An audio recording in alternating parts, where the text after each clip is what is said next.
سیلاب نے تباہ بلوچستان کو اور تباہ کر دیا۔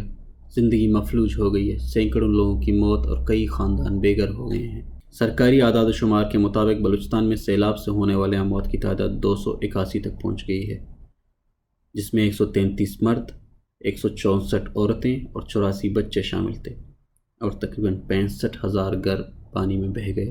دی ایکسپریس ٹریبیون کے مطابق بلوچستان میں 15,000 سے زائد سرکاری اسکولز ہیں، جن میں سے تقریباً 5,000 ایسے اسکولز ہیں جو ایک استاد اور ایک کمرے پر مشتمل ہیں۔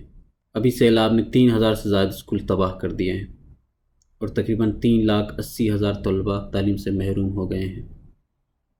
ایکسپریس ٹریبیون کے حاصل کردہ اعداد و شمار کے مطابق بلوچستان کے ضلع لسبیلا میں سیلاب سے زیادہ تر اسکولوں کو نقصان پہنچا ہے۔